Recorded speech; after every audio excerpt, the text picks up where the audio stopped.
በሀገር ውስጥና በዓለም አቀፍ ደረጃ የተከሰቱ ትኩስና እውነተኛ መረጃዎችን በፍጥነት የሚያደርሱት የፈጠነ ሚዲያ ነው። ዋና ዋና የዓለም ዜናዎችን ይዘን ቀርበናል። አብራችሁን ቆዩ። ሩሲያ በኪየቭ ላይ ስልታዊ ጥቃት ልትሰነዝር መሆኑን አስጠነቀቀች። ዲፕሎማቶችና የውጭ ዜጎች ከተማዋን እንዲለቁ አዘዘች።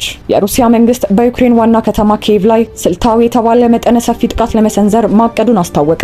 ሞስኮ ይህንን ማሳሰቢያ ተከትሎ በኪየቭ የሚገኙ የውጭ ሀገራት ዲፕሎማቶችና ዜጎች በተቻላቸው ፍጥነት ከተማዋን ለቀው እንዲወጡ ጥብቅ ትዕዛዝ አስተላልፋለች።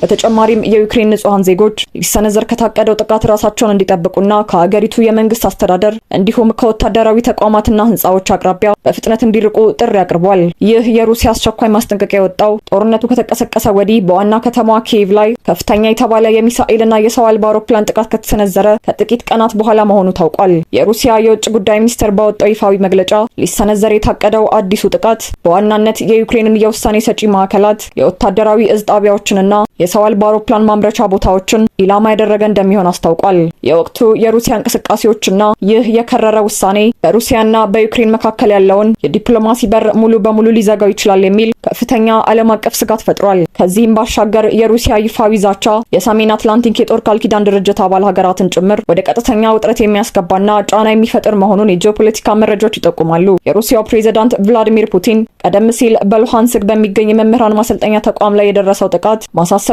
ሰጥተውበት የነበረ ሲሆን የሞስኮ የአሁኑ እርምጃ በሉሃንስክ ጥቃት ምክንያት የሚወሰደው የአጸፋዊ እርምጃ አካል እንደሆነ ተገልጿል። ይህ በሩሲያና በዩክሬን መካከል ያለው ውጥረት በዚህ መልኩ የቀጠለ ሲሆን በሌላ በኩል በመካከለኛው ምስራቅም ሌላ አዲስ ወታደራዊ ጥቃት ተከስቷል። አሜሪካ በደቡባዊ ኢራን ላይ ወታደራዊ ጥቃት ማድረሷን አስታወቀች። የአሜሪካ ጦር በደቡባዊ ኢራን በሚገኙ የተለያዩ ወታደራዊ ኢላማዎች ላይ አዲስ ጥቃት መሰንዘሯን የአሜሪካ ማዕከላዊ እዝ አስታወቀ። በጥቃቱ የኢራን የሚሳኤል ይዞታዎች እንዲሁም በባህር ውስጥ ፈንጂዎችን ለማጥመድ ሲንቀሳቀሱ የነበሩ መርከቦች መመታታቸውን ዋሽንግተን ገልጻለች። የአሜሪካ ማዕከላዊ እዝ ባወጣው መግለጫ ወታደራዊ እርምጃው የተወሰደው የኢራን ኃይሎች በግልጽ የደቀኑትን ስጋት ተከትሎ ራስን ለመከላከል ሲባል መሆኑን አስታውቋል። ይሁን እንጂ ይህ ጥቃት በአካባቢው የተጀመሩ የዲፕሎማሲ ድርድሮችን ጫና ውስጥ ሊከት ይችላል የሚል ስጋት ማስከተሉን ዓለም አቀፍ ታዛቢዎች ገልጸዋል። የኢራን ፖለቲከኞች የዲፕሎማሲ ድርድሮችን በበጎ ሁኔታ ላይ እንደሚገኙ በገለጹበት ማግስት የተሰነዘረው ይህ ጥቃት ቴህራንን ተመሳሳይ የአጸፋዊ እርምጃ ውስጥ ሊከታት ይችላል የሚል ስጋት በከፍተኛ ሁኔታ እንዲያገረሽ አድርጓል። ታዋቂው የኒውዮርክ ታይምስ ጋዜጣ እንደዘገበው ከሆነ የአሜሪካ ጥቃት የተፈጸመው ስልታዊ ጠቀሜታ ባላት የባንዳር አባስ የወደብ ከተማ አቅራቢያ ነው። በሌላ በኩል የእስራኤሉ ጠቅላይ ሚኒስትር ቤንጃሚን ኔታንያሁ በሊባኖስ ሂዝቡላ ላይ የሚፈጸመው ጥቃት ተጠናክሮ እንዲቀጥል ይፋ ማድረጋቸውን ተከትሎ በመካከለኛው ምስራቅ ያለው ውጥረት ይበልጥ አደገኛ ወደ ሆነ ደረጃ የተሸጋገረ መምጣቱን መረጃዎች ይጠቁማሉ። የሀገር ውስጥ ዜናችን እንደሚከተለው። በማህበራዊ ሚዲያ የኢትዮጵያን በጎ ገጽታ ለመገንባት የሚተጉ ወጣቶች ተግባር የሚበረታታ መሆኑን ከንቲባ አዳነች አቤቤ ገለጹ።